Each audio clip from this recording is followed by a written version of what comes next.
Te contaré la trágica epopeya de un hombre que lo tenía todo: juventud, poder, fortuna, y a quien solo le faltó una cosa para alcanzar la vida eterna: la capacidad de renunciar a la seguridad forjada por sus propias manos. Esta no es solo la historia de un hombre que fue triste, sino la profunda revelación de cómo la riqueza se convierte en una maldición silenciosa, un velo que ciega el alma y la impide ver el reino de Dios. El joven rico era un hombre de prestigio, un principal o gobernante, como lo describe el Evangelio de Lucas. Su estatus no era solo económico, era social y político dentro de la sinagoga. Él era el ideal judío, joven, poderoso y piadoso. Él no se acercó a Jesús con cinismo o burla, sino con una desesperación genuina, un vacío que su opulencia no podía llenar. Él sabía que, a pesar de su observancia de la ley, le faltaba el elemento final, el juramento escondido de la trascendencia. Se acercó a Jesús en el camino, corriendo, un detalle épico y revelador que subraya su urgencia y su sincera búsqueda. Un hombre de su posición no corría en público, ese era un acto indigno. Pero su alma, atormentada por la conciencia de su incompleta piedad, lo impulsó a dejar a un lado la dignidad mundana. Cayó de rodillas ante el Maestro y preguntó con fervor: «Maestro bueno, ¿qué haré para heredar la vida eterna?». Su pregunta no era sobre hacer para merecer la vida, era sobre heredarla, reconociendo que la eternidad es un don, no un salario. Jesús, con su sabiduría profética, comenzó por desviar la atención hacia la fuente de la bondad: nadie es bueno sino solo uno, Dios. Esta fue la conexión profética con el joven desde el principio, obligándolo a confrontar la deidad de aquel a quien estaba llamando bueno. El Mesías sabía que el verdadero obstáculo de este hombre no era su conducta, sino su deificación de sí mismo y de sus posesiones. Luego, Jesús lo llevó al terreno que el joven pensaba dominar: la ley. Le recitó los mandamientos que rigen la relación con el prójimo: no adulterar, no matar, no robar, no dar falso testimonio, honrar al padre y a la madre. El Maestro omitió deliberadamente los mandamientos que se refieren a Dios: no tener otros dioses, no tomar el nombre de Dios en vano, preparando el terreno para el diagnóstico final. El joven rico, con absoluta convicción, respondió: «Maestro, todo esto lo he guardado desde mi juventud». Su respuesta, registrada por los evangelios, fue sincera. Él era un hombre moralmente intachable según los estándares humanos. Él había evitado la gran tentación de la carne, el crimen y la mentira. Su vida era una obra de arte de la observancia. Y es aquí donde la narración bíblica se vuelve profundamente emotiva y reveladora. El Evangelio de Marcos nos revela que Jesús, mirándole, le amó. Este amor del Mesías no fue una aprobación de su riqueza, sino una compasión por su dilema. Jesús vio la sinceridad de su esfuerzo y la prisión dorada en la que vivía. Él vio que el joven no estaba lejos del reino, sino atado por un solo cordón de oro. El joven rico estaba a punto de recibir el llamado más personal y radical que Jesús le haría a cualquier hombre en su ministerio, un llamado que revelaría la verdadera identidad de su corazón y el amor del Maestro por su alma. El amor con que Jesús miró al joven rico no fue un simple sentimiento, fue un acto de favor de Dios y una profunda empatía por su alma en conflicto. Jesús no quería que el joven se perdiera, él quería salvarlo de su única prisión. Y entonces, el Mesías pronunció el mandato que desenmascaró el ídolo oculto del joven, el mandamiento que el joven creía haber cumplido, pero que había roto: no tendrás dioses ajenos delante de mí. Una cosa te falta, anda, vende todo lo que tienes, y dalo a los pobres, y tendrás tesoro en el cielo, y ven, sígueme, tomando tu cruz. Esta no fue una fórmula de salvación universal, sino un diagnóstico quirúrgico. Jesús no le estaba diciendo que la salvación se compraba con dinero, le estaba diciendo que su dinero era el Dios que se interponía entre él y el verdadero Dios. La riqueza de este joven no era un activo, era su obstáculo, su falso salvador.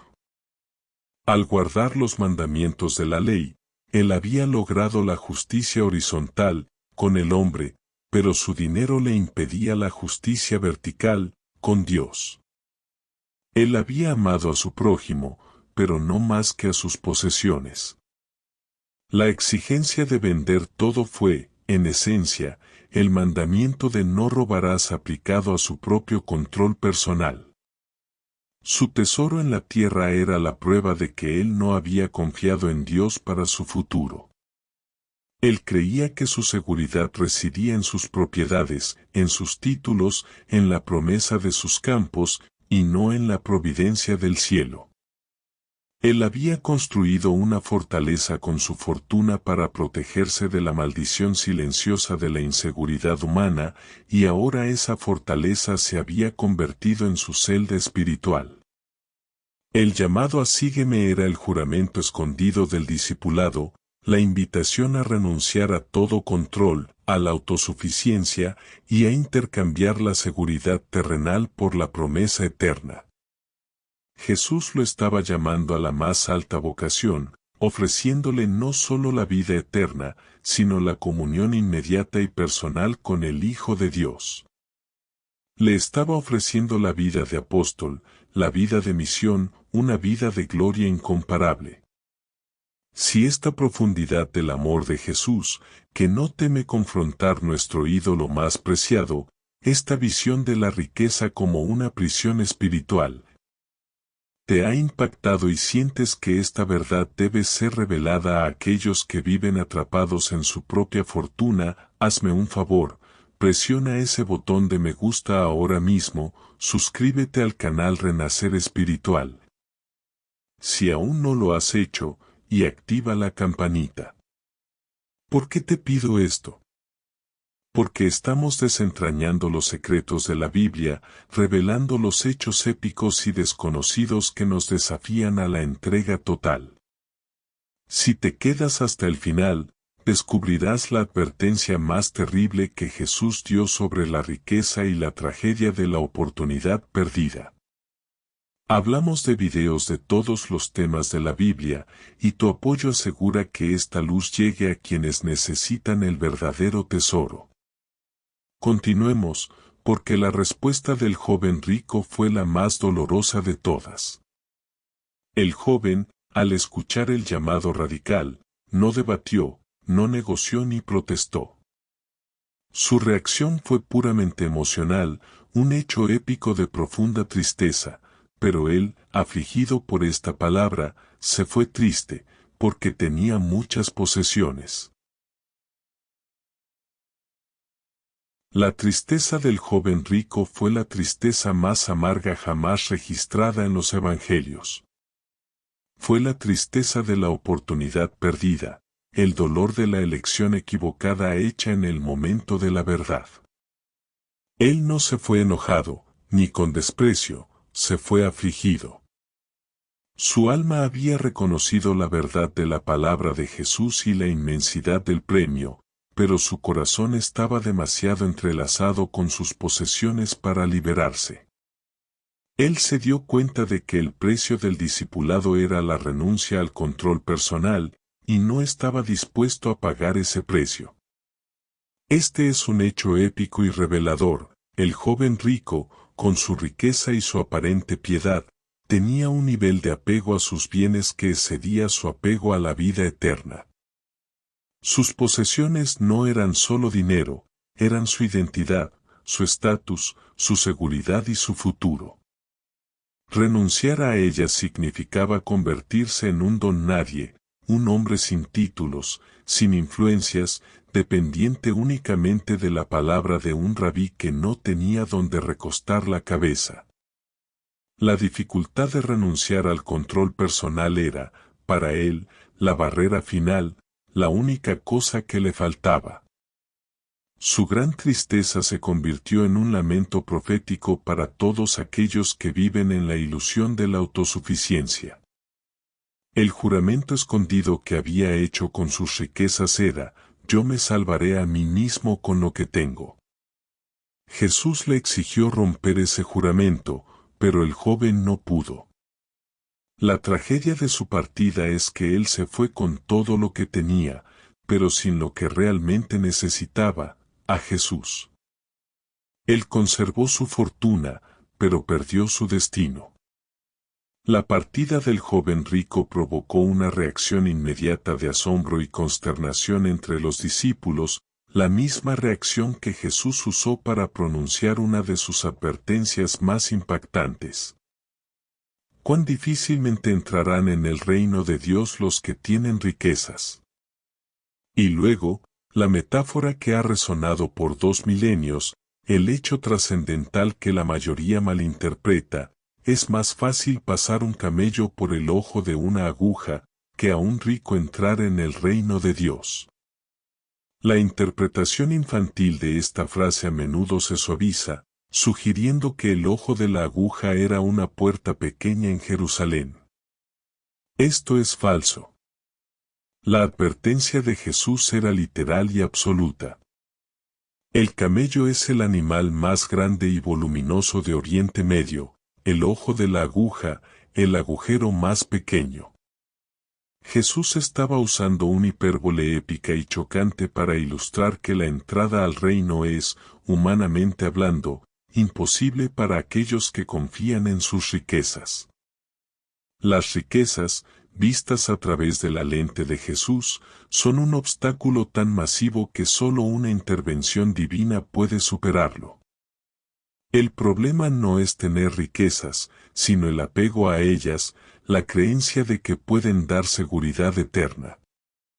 La maldición silenciosa de la riqueza es que engaña al corazón haciéndole creer que ya no necesita a Dios ni a los demás. El joven rico pensó que tenía que hacer algo más, pero Jesús le mostró que tenía que deshacerse de algo.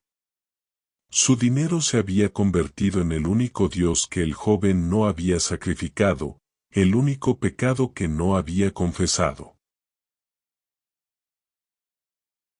El temor y la consternación se apoderaron de los discípulos al escuchar la advertencia de Jesús.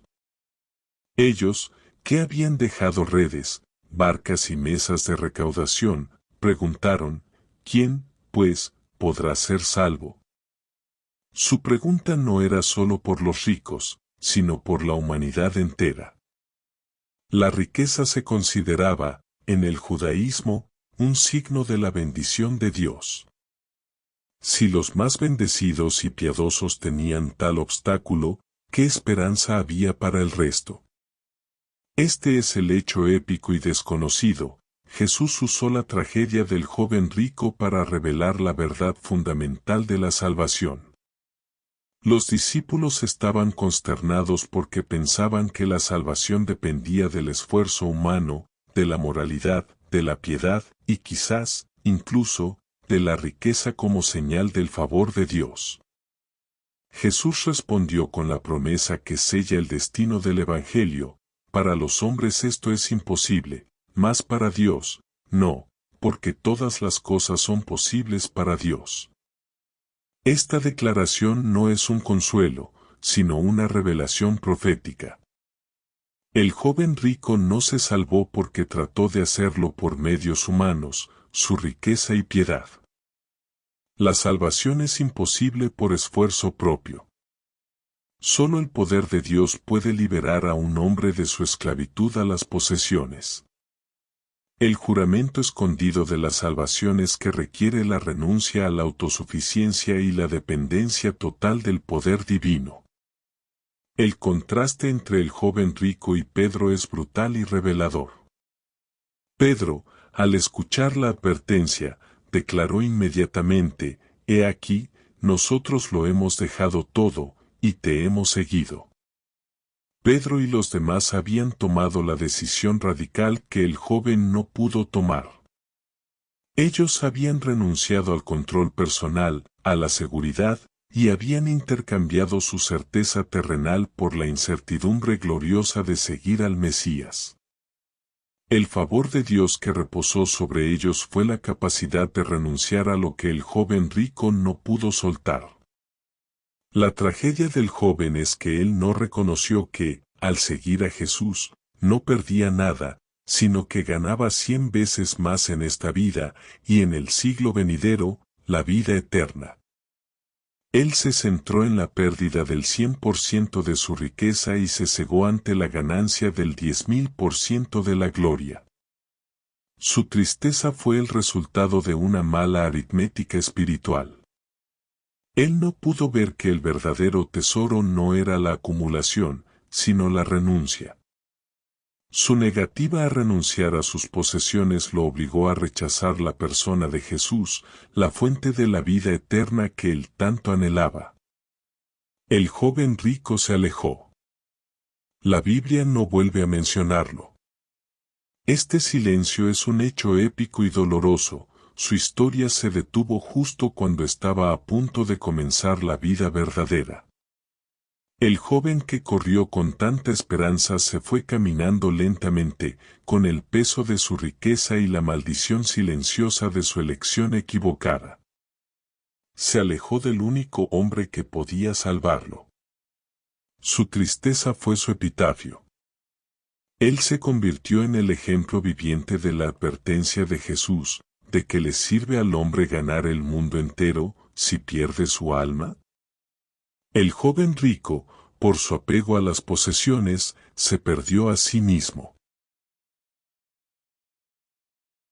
El legado final del joven rico no es el de un villano, sino el de una advertencia profética.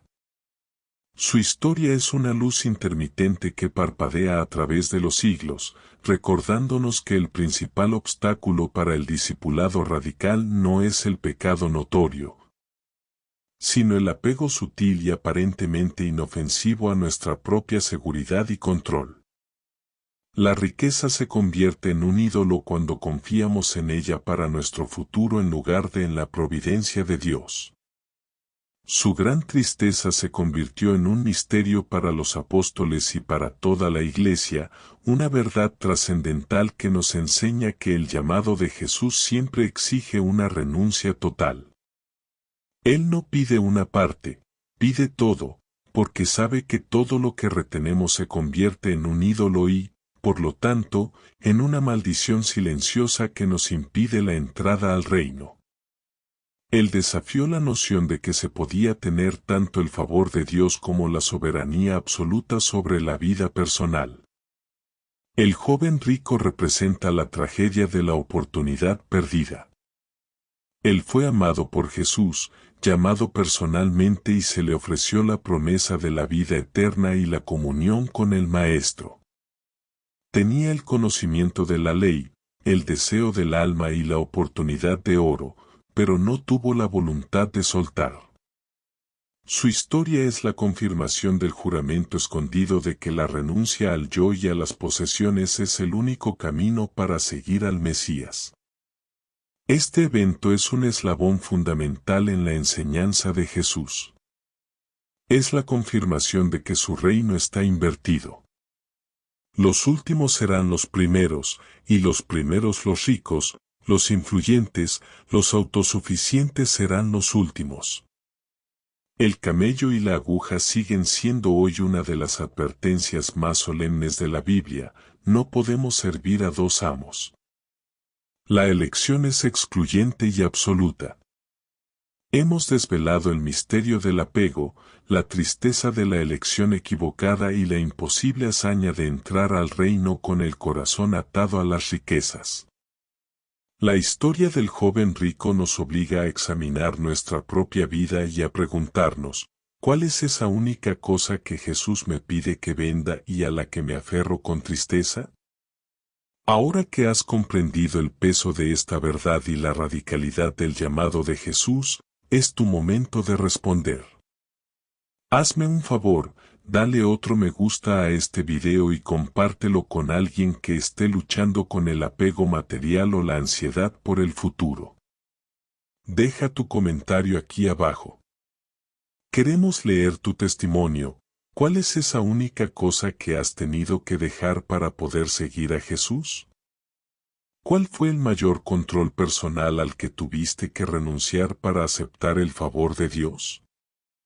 Cuéntanos tu experiencia de liberación. Suscríbete si no lo has hecho, porque seguiremos desvelando los aspectos más épicos, profundos y desconocidos de la Biblia, desde los pobres hasta los príncipes.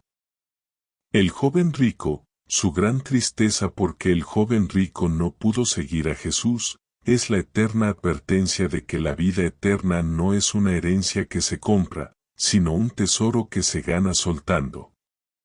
Que esta reflexión te acompañe, no te aflijas por la renuncia que se te pide hoy, porque la verdadera tristeza es poseer el mundo entero al precio de perder la mirada de amor de aquel que te ofreció el universo. Hecho está. Hecho está. Hecho está. Amén. Amén. Amén. Renacer espiritual.